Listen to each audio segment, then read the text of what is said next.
Mesdames, Messieurs, bonjour et bienvenue à cet autre entretien.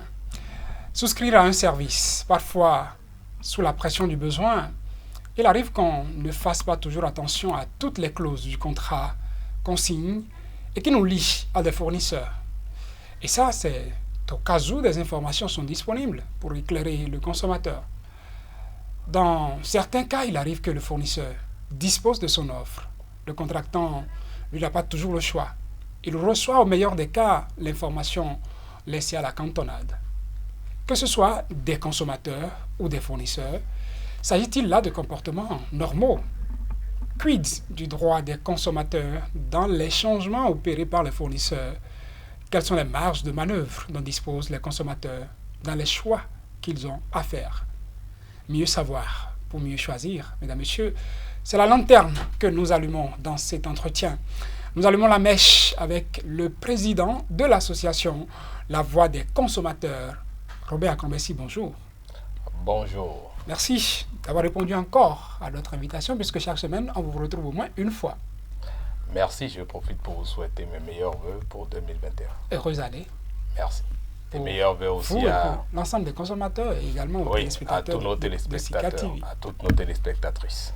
Revenons au sujet qui nous réunit. Dites-nous, est-il normal, qu'un fournisseur de services dispose du service qu'il fournit, le modifie, laissant une information par médias interposés au consommateur contractant? D'ores et la réponse est non. Cela ne devrait pas se faire comme ça parce que le consommateur a un droit, l'un des plus prééminents, celui qu'on appelle le droit à l'information. Et ce droit fait obligation aux fournisseurs, je vais répéter encore le mot obligation, d'avoir l'obligation d'informer le consommateur.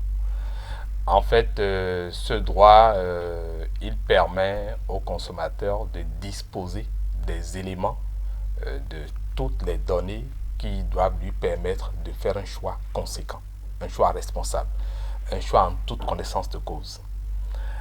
Et ce droit est supposé protéger aussi le consommateur contre les formes de tromperie, les informations biaisées, parce que ça fait un peu comme le problème que vous posez, est-ce que le fournisseur est libre de se décider du jour au lendemain de changer de gamme de produits par l'information, par une information assez réduite qui se consume juste en la publicité, et pour que le consommateur puisse avoir une bonne compréhension du service et continuer de l'utiliser ou bien puisse en jouir convenablement à ses attentes ou à ses besoins.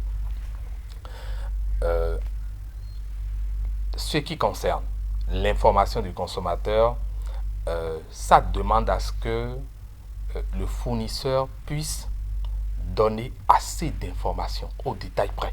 Comment évalue-t-on cette quantité pour savoir que désormais on en a assez? Le consommateur a suffisamment une info. Comment évalue-t-on? Bon, techniquement, ce qui est faisable, c'est que si un produit ou un service doit être mis à la disposition du consommateur, il faut que ce service ou ce produit soit accompagné un peu comme d'une notice ou d'un mode d'emploi. Et quand on parle de notice ou d'un mode d'emploi, ça suppose qu'on vous donne toutes les caractéristiques du produit. Si par exemple ça a un poids, si par exemple son utilisation peut constituer des dangers, et ça on retrouve ça avec les médicaments et même avec les aliments aussi.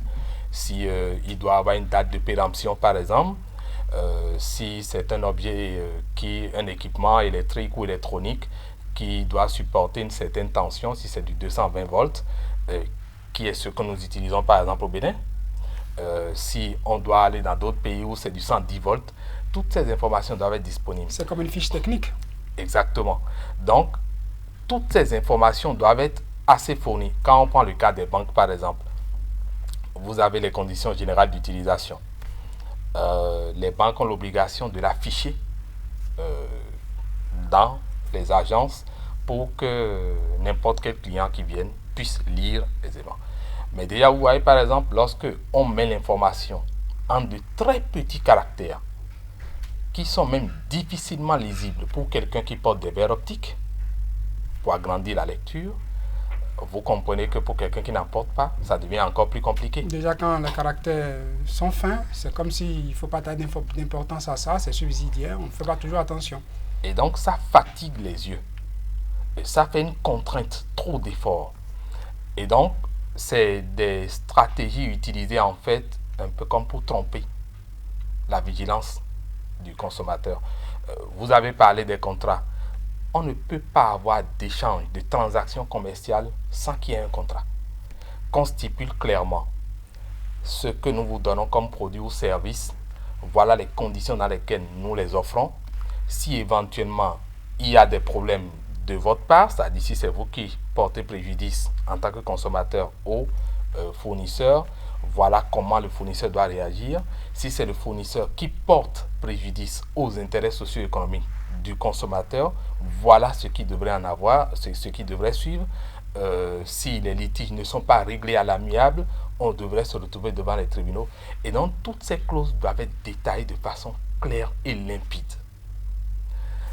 Mais malheureusement, ce n'est pas le cas. Et vous voyez, vous pouvez constater par exemple que quand une société se choisit de changer de logo ou de branding, ses couleurs changent, le nom change et autres.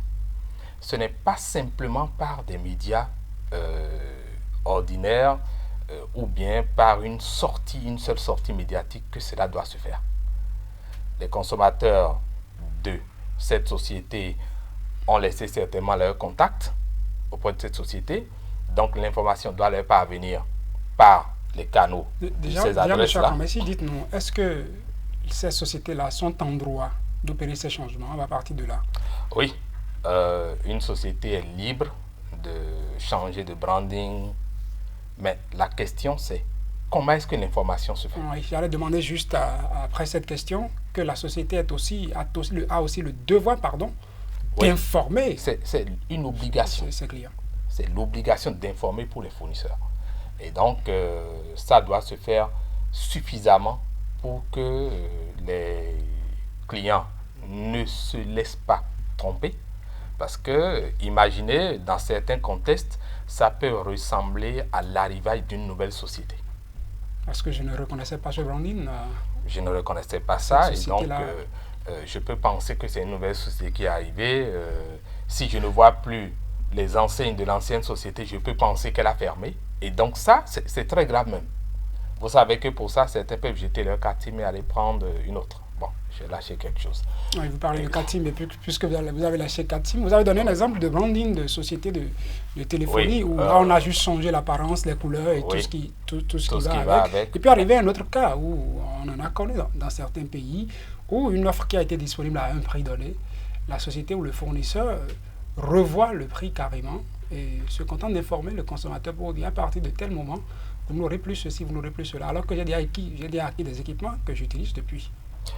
En principe même, c'est dans les lois de beaucoup de pays, c'est prévu que lorsque le fournisseur doit changer le contrat ou le contenu du contrat parce qu'il a modifié un service, il est libre de modifier le service. Mais à partir du moment où la modification du service implique le changement des clauses, les modifications des clauses, eh bien, le fournisseur a l'obligation d'informer dans un premier temps ses consommateurs avant de mettre le produit sur le marché. Avant de mettre le produit sur le marché, pour leur dire, voilà, j'ai décidé de changer mon produit. J'ai décidé de changer le mode d'offre commerciale. Et là, si les consommateurs ou les clients ont des appréhensions par rapport au contrat ou aux nouvelles clauses, eh bien, ils sont libres de dénoncer. Ils sont libres de dire qu'ils ne sont pas d'accord avec le nouveau contrat. Et malheureusement, on a connu des cas aussi comme ça où le fournisseur, quand bien même il est en droit de changer l'offre et de proposer de nouvelles offres, Mais il n'a pas tenu compte de ces conditions-là pour que le consommateur ait l'information, puisse réfléchir de façon claire et détaillée pour prendre une décision. Parce que si les gens sont informés, vous savez, on a fait en sorte que on se retrouve dans une période, par exemple, de fin d'année. On sait que tout le monde a besoin du service, tout le monde doit naviguer, et bien, on change l'offre. Et puis, les gens sont surpris, beaucoup ont été surpris. Même ceux qui ont eu l'information, ils n'ont pas le temps de changer de fournisseur, parce que ça demande des dispositions techniques, il faut avoir des équipements, des terminaux spécifiques pour pouvoir le faire. Et bien, ça a compliqué la vie à certains. Est-ce que, M. Akombesi, au cas où je ne serais pas d'accord avec les nouvelles clauses Ouais. de ce nouveau contrat qu'on propose, puisque le contenu a changé, Ouais. est-ce qu'il y a possibilité qu'en dénonçant, je demande à ce que j'exige à ce que les équipements que j'ai acquis, que j'utilisais jusqu'ici, me soient remboursés d'une manière ou d'une autre? Ah oui, il y a cette possibilité. Il y a cette possibilité parce que si au début, on ne m'avait pas expliqué, si on ne m'avait pas expliqué que on peut changer comme ça du jour au lendemain, eh bien, je suis en droit d'attaquer. Je peux gagner comme je peux perdre. Attaquer Mais, comment, par où, ça va être peut-être la dernière question, puisque monsieur a la réalisation que nous oui, sommes presque à la fin de attaquer, cet vous entretien. pouvez saisir les régulateurs du secteur. Presque tous les secteurs aujourd'hui sensibles ont des régulateurs. On a ça au niveau des banques, au niveau de l'électricité, au niveau des communautés de télécommunications et bien d'autres. Donc, le régulateur peut décider de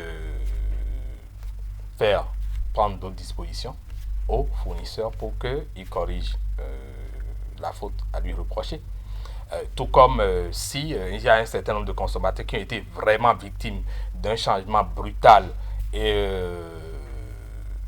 je vais dire insidieux de l'offre, et bien des gens peuvent porter plainte en justice. Et il y a des juges qui sont sensibles à ce genre de problème. Vous parlez de juges, moi je dirais que dans la plupart de nos pays africains, on constate que le pouvoir public est taiseux sur ce genre de questions. Oui, le pouvoir public est plus que taiseux. Vous avez vu, dans notre pays, par exemple, nous avons dénoncé pendant longtemps la question du prélèvement de multiples de 500 francs sur les comptes mobiles des clients. Mais vous n'avez pas vu un seul décideur publiquement intervenir pour dire franchement, cette situation n'est pas acceptable. Même s'il y a des actions qui se font administrativement, mais publiquement, personne n'a eu le courage de venir dire au peuple ce qui s'est fait, on a abusé de vous. C'est malheureusement déjà la fin de ce numéro de l'entretien du jour. Robert Akombesi, président de l'association La Voix des consommateurs, merci. On vous retrouve certainement une autre fois pour d'autres questions concernant bien sûr le consumérisme. Mesdames, Messieurs, c'est donc tout pour ce numéro de l'entretien du jour. Merci de nous avoir suivis, Nos programmes se poursuivent sur Sika TV.